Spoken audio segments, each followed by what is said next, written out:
What about another member of your team wants to talk to you? Is she the gatekeeper? Yes. Yeah. She gatekeeps everybody from me. And does that not create my company? Now, my company's small, so I'm pretty sure if Gary wanted to talk to me and I said you had to go through Phyllis, he'd be pretty ticked. I don't know, Gary. What are your thoughts? That seems weird to me. No? I've been talking to you for a while. I'd gladly talk to Phyllis instead. Hi, everyone. Welcome to the BizDev Podcast, the podcast about developing your business. I'm David Baxter, your host, joined per usual by Mr. Gary Voigt. Hello, good sir. Hey, how you doing? I cannot complain. I don't have any fun jokes for you today, so that's it. I'm a little under the weather, still recovering, so bear with me. Good. Give me a chance to recover from your bad jokes. That'd be awesome. Oh, that's fair. He did just turn 50, so I should make fun of that. Insert joke here. Matt, old edit that fogey. You're going to edit that out? Matt, edit that out. Yeah. Yeah. Good luck, buddy. All right. I pay him. He can't edit that out. All right. More importantly, we are joined by Chris Kille, who is the founder of EO Staff. Welcome, Chris. Thanks for joining us. Hey, thanks for having me. So tell me about EO Staff. Just give me that 30,000 foot view. Yeah, at its highest level, we're a staffing agency, and we specialize in helping people place high-level, senior-level talent to do admin, operations, client support in their business to help them scale. Okay, so assistants, is that generally where that goes? Is that they're just, let me ask that a different way. When I think of an assistant, I have it in my mind, but I think you guys go way farther than that. So tell me what you mean by what you're supplying. Yeah, so a lot of the times it's pretty comparable to, say, like an office manager per se. Okay.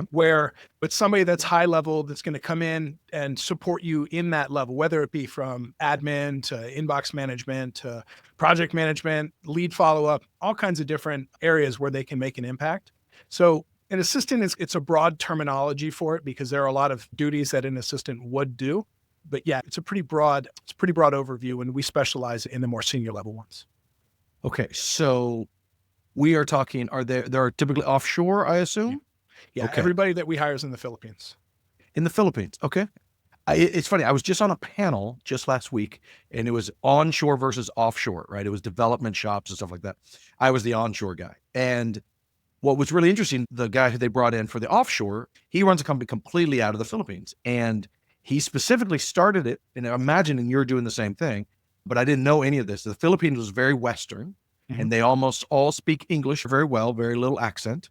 And they get a lot of our cultural references and stuff like that a lot of offshore companies do not. And he was really proud of that fact. I had no idea. I assume you followed a similar playbook? Yeah, you pretty much hit it on the head right there. English is actually, they're ranked 18 in the world in terms of English proficiency. And just like anywhere else, you're 17. Yeah, probably 49, maybe. I don't know. It's actually funny that you say that because grammatically, I would say 90% of my employees and our team members speak better than I do. And it's, at the end of the day, it's just, they're extremely talented individuals. And from an accent standpoint, I mean, there's a whole range, but what I typically tell people is most of the time they sound like they live here now, but they were born somewhere else. Oh, okay. That makes sense. So not to jump in too deep on the AI side, but how is that affecting you? I would imagine the whole digital assistant is rising. There's a lot more of that concept. Are you guys playing in those waters, or are you like, no, that's not for us yet? Oh, absolutely. AI is here to stay. And I'm looking at this as similar to the internet in the 2000s, where it was a lot of people, nobody quite understood it yet, but they knew it was going to be something big. And right now what we're seeing is the companies that don't embrace it and don't get on board with it, they're going to be left behind at some point. And so while we are not going full digital assistant per se, all of our people are now trained very heavily in AI, especially being able to use that to take their skill set and amplify it.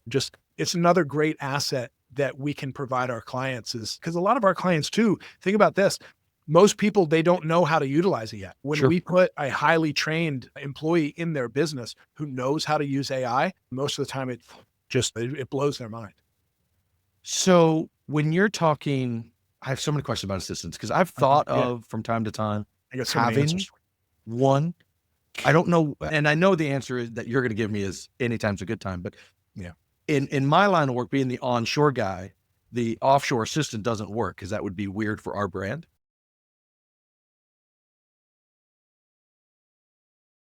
But at what point do you feel a CEO of any sort is ready for an assistant? An executive assistant in this case, not necessarily the office manager that you were speaking of. So I'm a firm believer it should be your very first hire. There's a hiring ladder that we teach, starts with admin, goes CSR, marketing, sales, and then leadership.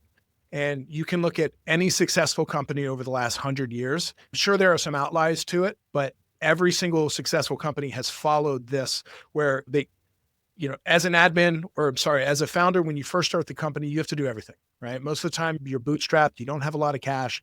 And so being able to bring in that person, that number two, who can just keep you organized, keep you where you need to be and focused on what's really important, moving the needle. You guys both know tons of distractions as a business owner. Sure. So many different people trying to pull your attention, and it can be really difficult to advance, especially in the beginning. One of the things that we are very adamant about it and we're very passionate about is teaching people to hire before they're ready in some cases, because especially when you look at options, admin, no matter where you get them, is usually one of the least expensive roles in your company. But when you really look at the impact they can have, it's exponential, because at the end of the day, what is your time as the founder worth? And having that person come in, whether it's an executive assistant role or just a standard, it can be life-changing in terms of the impact that they can have. So the obvious question there is trust, right? Yeah. That's where I would imagine you have this conversation all the time. But if I'm imagining like an executive assistant, and that's just what's stuck in my head. But this is person, you were talking about email management, right? Someone who's reading my emails. That means they're in the thick of it, right? They know everything about this company, basically, the good, the bad, the ugly, because it all comes through CEO email, right? Right. You're now putting an enormous amount of trust in this person, whether they're sitting next to you or they're across the world. That's a huge deal. I would assume that remote is way scarier in terms of that trust relationship. How do you get there? Do you just start them with small things and then bring up to that? Or what is your thoughts? We get them into email right away. I believe that's the first thing. And it's going to come from the trust is, yes, it's definitely a factor. We're able to counter that with pretty rigid screenings. So one, it's not entry level people. We're not hiring people that this is their first job, that they don't have any experience. All of our people are coming seasoned. We're checking references. We're doing criminal background checks. And hey, at the end of the day, is it risky? Yeah, there's going to be still some element of risk no matter where you hire. Even if you have that nice office assistant sitting right beside you, there's still that chance that something could happen. But at the end of the day, regardless of where you're getting your talent from, that upfront screening and the security checks is the way to go on the back end. And you provide that as part of the hiring process to say, or everybody's vetted and that's just how that is. Okay. Yeah, absolutely. No, and sometimes the clients request additional screenings and we've got no problem accommodating that. How do your people have experience being office managers and such? If, they're over there, maybe they're managing someone else's offices over there and then you hire them. Is that the path? Not necessarily. I would say most times right now, there are people coming from the BPO industry, which I'm sure you're familiar, business process outsourcing, where you're having an entire department of another company offshored into your underneath you. And those people are getting burnt out from that. A lot of those BPO companies really work them hard, a little more than they should, underpaid, underappreciated, and they want that work from home position. So a lot of our talent comes from there, incredible work ethic. But then also another route is they starting at the bottom, starting as just an entry level assistant and then working their way up over the years where they're gaining more responsibilities from their clients. And then just like in any other position, you're going to outgrow, either your contract may expire or you're going to outgrow that role and you want to reach into something else that's going to be a little bit more beneficial for you. But yeah, there's a number of different ways you can get there. So how do you say I'm ready to go. I'm ready for my first assistant. Yeah. But I have no idea how to use them.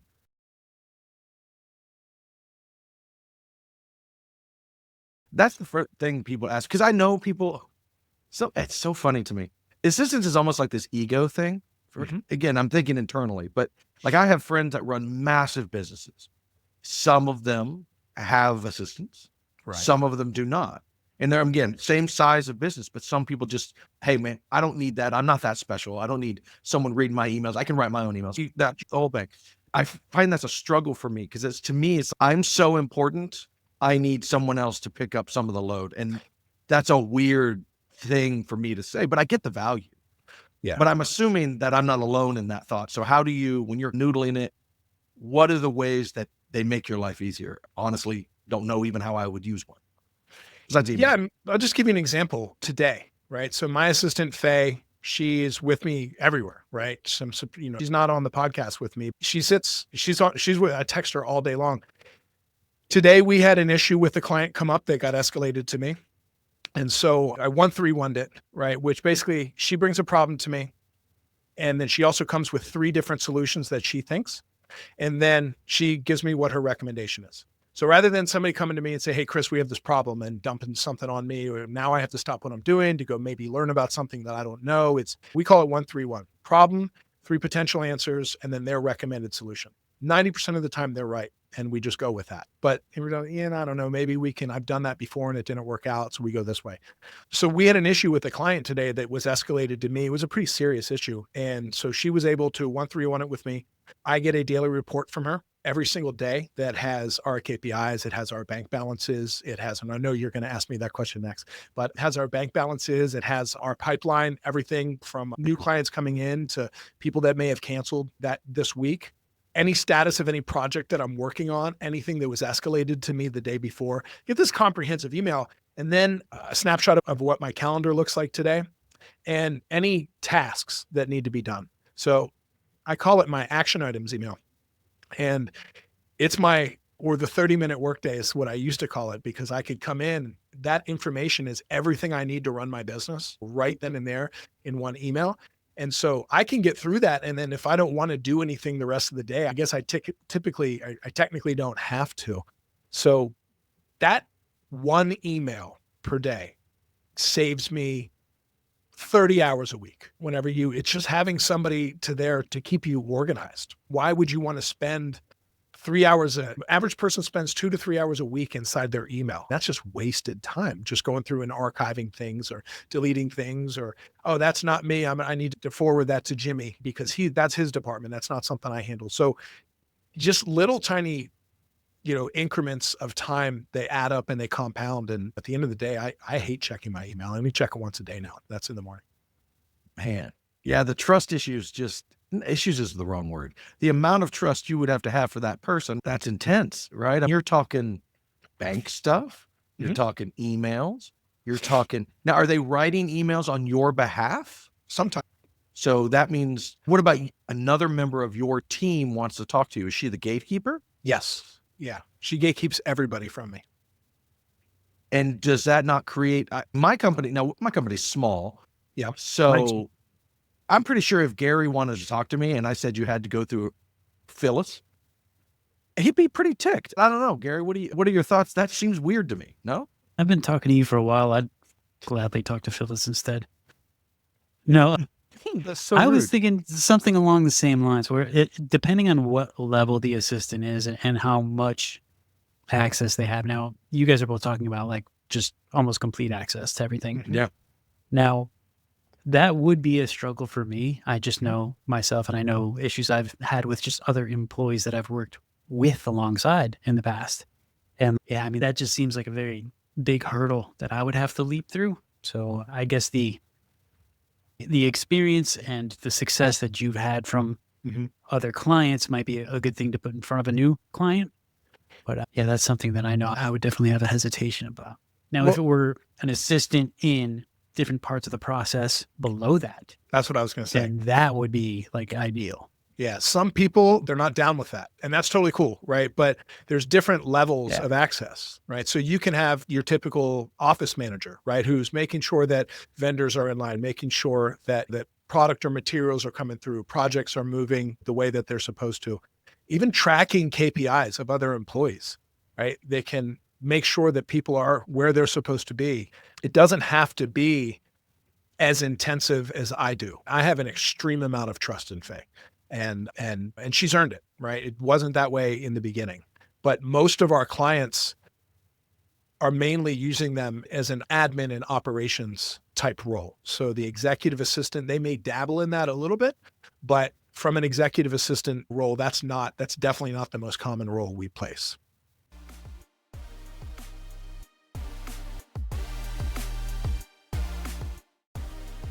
Big Pixel builds world-class custom software and amazing apps. Our team of pros puts passion into every one of our projects. Our design-infused development leans heavily on delivering a great experience for our clients and their clients. From startups to enterprises, we can help craft your ideas into real-world products that help your business do better business. I want to talk about how I just don't think you woke up one day and said, when you were 12, 15 years old, and said, you know what I want to do? I want to run a business where I find remote assistance. I don't think that's, so how did this business come to be?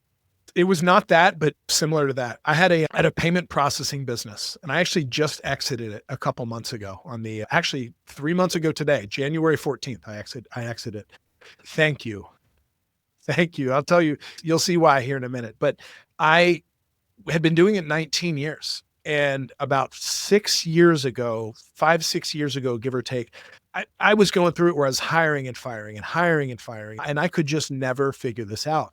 Now, I'm not sure how familiar you guys are with payment processing, but it's low margins. So you need lots of accounts in order to, and I was a grinder. I was out, I would go door to door 6, 7 days a week, 8 to 10 hours a day. I loved it, right? It was great, but I could never get over that hump where it was just me. And I knew I would never be able to sell my company at the way it was set up that way. So I was looking to grow and I continued to hire and I just couldn't figure it out. But at the same time, I really didn't have the money to hire the person that I needed to hire. And so I'd hired some bad people trying to go cheap. And what they say, it's always more expensive in the long run to go cheap right now. And so I was at a conference in Charleston, South Carolina, and I just started doing self-improvement stuff. And there was a guy on stage, and he's one of my mentors now, but he was talking about virtual assistants from the Philippines. And I spoke to him afterwards, and I went to hire him. I wanted to hire him, but then he told me how much it was, and I couldn't afford him. So he gave me some resources, and he said, hey, here's where, if you want to get started on this, you can do it on your own. It's challenging, but it's possible. And he gave me the information I needed. I went, and it took me about 2 years to actually figure it out. So in hindsight, probably could have just hired him, but then I would have never learned how to do it. And so I was able to hire somebody, my first assistant. And then from there, we built out customer service, and then we built out tech. And then what that did was that allowed me to get out there and sell big accounts only. When they come in, they said, yes, okay, cool. You're going to get an email from my assistant. She's going to have everything we need. Bing, bang, boom, get it done. Accounts are coming on. And then it got to the point where I had a kind of a legitimate health scare. 2 years ago, I ended up in the hospital. They thought I had a stroke. My blood pressure was just through the roof. And so I had to exit that company without exiting it. I was trying to sell it. Nobody really wanted to buy it at the time. It wasn't running itself. And so I put a lot of trust in my team. And ironically, or funny enough, that when I stepped away, the business started growing even faster. And so now it was not only an asset that people wanted to buy, but people really wanted to buy it because it was on autopilot. And so I attribute that to be able to where this business started, because I did it for myself, and then I helped one of my friends, and then I helped one of his friends, and I said, hey, this is a lot more rewarding than credit card processing, where you're legitimate fighting over fractions of pennies in a race to the bottom. Where here I can actually give a tangible product and service to my customers and actually see it make an impact in their business. So roundabout way of telling you, but that was how this business started. I love it. And how many people are you now? I think we have 13 or 14 internal employees, and we have close to 100 clients right now. So a little over 115 people on the payroll. Everybody, whether they are clients or internal, they stay on our payroll. So we're the ones making sure that they get paid on time. I think the last WISE report was like 115 people, give or take. That begs the question. So I find Phyllis, and she's amazing, and she does everything I want, Mhm. and I can pay her less if I kick you out of the equation, right? I imagine this has to happen all the time. It happened today, actually. That How was the does situation. Shut up, David. God. getting too close? This is just this is what happens when you're a marketplace, That's right? just the Because nature of the ultimately beast. Yeah. you're a marketplace.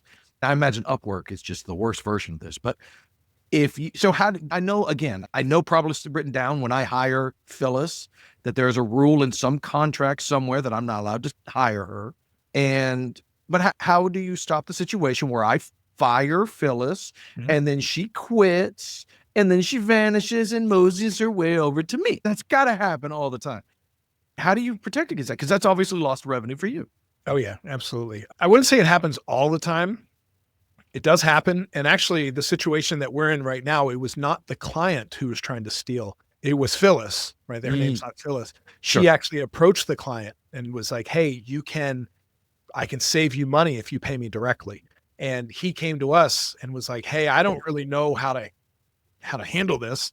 And so we said, thank you. And so there's some legal options we have on both sides. So yes, we do have some language written into the contract, but we also have it to where if you want to take them completely on your own, you can purchase their contract.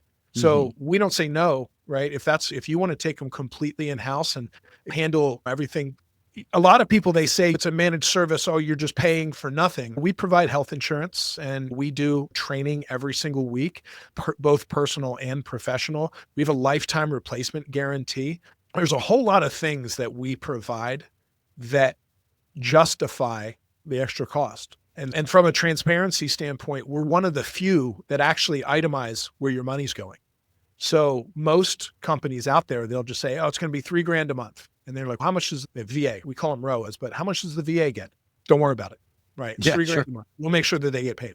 And so we started out that way too, but it just got to the point where I was like, hey, this is pretty shady. Why don't we break it out and say, hey, yes, we make $997 a month off of you, the client. Your person gets anywhere from $1,000 to $1,200, $1,500, depending on their level and their skill set. So your final bill will be XYZ. This is our margin. This is where it's going. And here's what you get for it. And what we found is that will scare away bad clients and it will actually bring in better clients and make them more loyal to us because they understand that there's no horse tomfoolery going on with it. It keeps everything transparent above the waist. Yeah, I was just going to say the transparency adds a level of trust unseen. And that sounds very similar to what we do when we do custom software, or even if we're doing like design work, when we have the clients that they don't have a lot to spend, but they want to know where every single penny is going and they're second guessing every decision, every detail. It's a tougher situation for them. But then when we have the clients where we are transparent and they have a little bit more money and they trust what we're doing and where the money's going, yeah, the relationship just grows better. For sure. And you guys know it's cheaper is never better. In 99% of the situation, you're going with the low price out there usually ends up costing you more in the long run. It's that weeds out, having our pricing set that way weeds out a lot of those difficult conversations that we would have to have later had it not be set up that way. Makes it easier.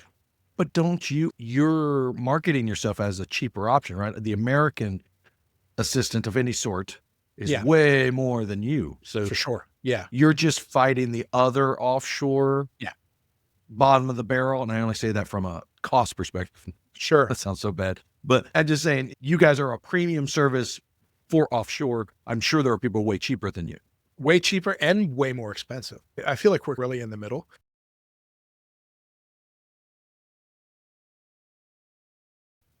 From a transparency model, it's difficult to justify more than the margin that we charge, in my opinion, right? I price things and I sell the way that I buy.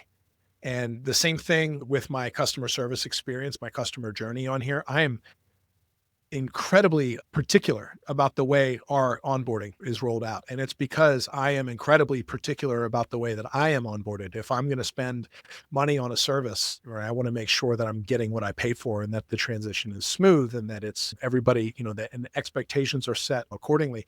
So yeah, there are people out there that advertise a $3 VA, $3 an hour. And I guess they exist, right? Full transparency here. Yeah.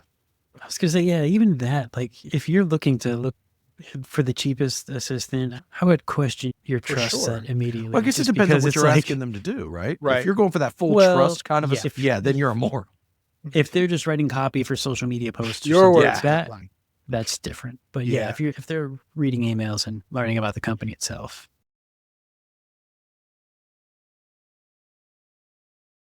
If it's Yeah. data entry, even still, $3 is look That's in the It's- sense of yeah, it transparency just over feels- there. gross. Your mid-level are $5, $6, $7 an hour. So you're still not even that far off. Think about that. That's $160 a month difference for $1.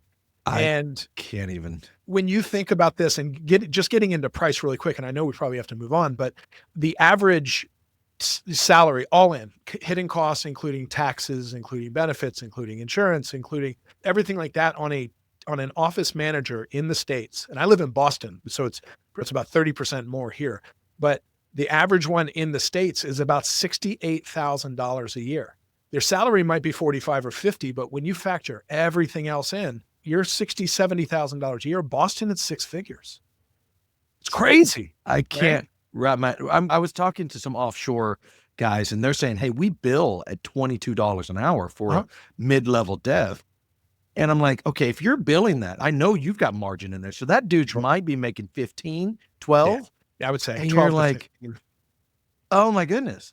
An average American dev right out of college is 65 or 70. You put some years on him, he's near 100. Yeah. Oh, wow.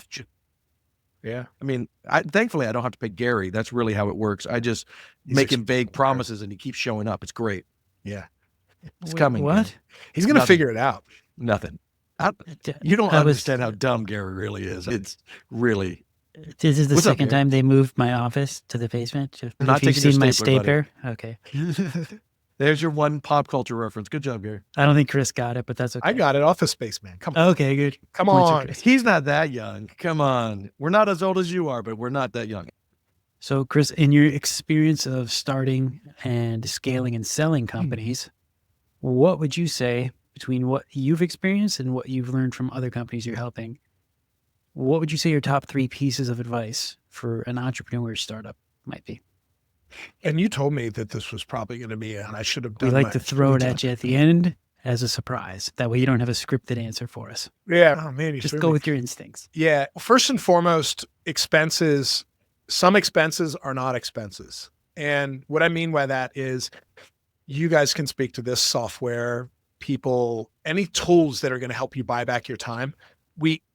The people that don't make it past $1 million are the ones that don't embrace that. The people that don't make it past 5 million are the ones that can't embrace that they can't do it by themselves anymore. So whether that's leveraging AI or software or hiring people or whatever it is, it's my firm belief that the minute you can afford something, you should deploy that cash to do it, to make your life easier, because you as the founder, your time is worth 10 times that at least, and especially as you continue to grow. I would say that the second piece is to be able to be agile.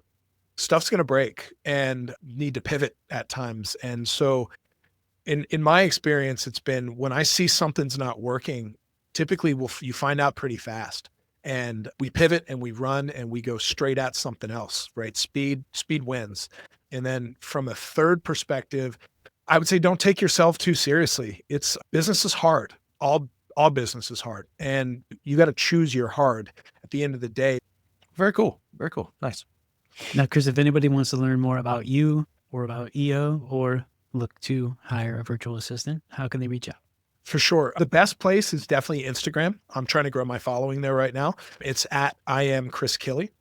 And one thing I will do, I'll tell you guys that most people, they think that they can use an extra set of hands, or they decide that they want an extra set of hands, but they don't know where to start.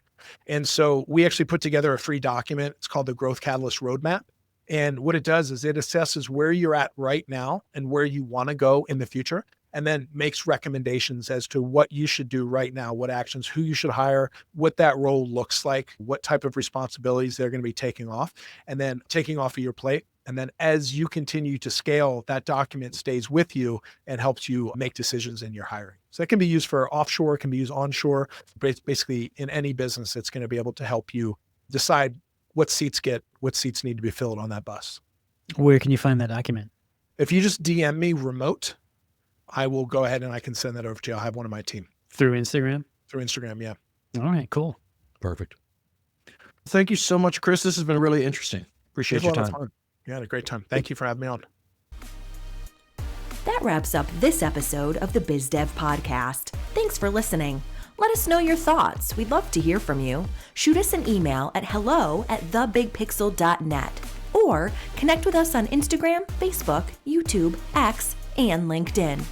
BizDev is a production of Big Pixel, a US-based provider of UX, design, strategy, and custom software. This podcast is edited by Matt McCracken, yes, that is his name, and me, Christy Pronto, marketing guru for Big Pixel.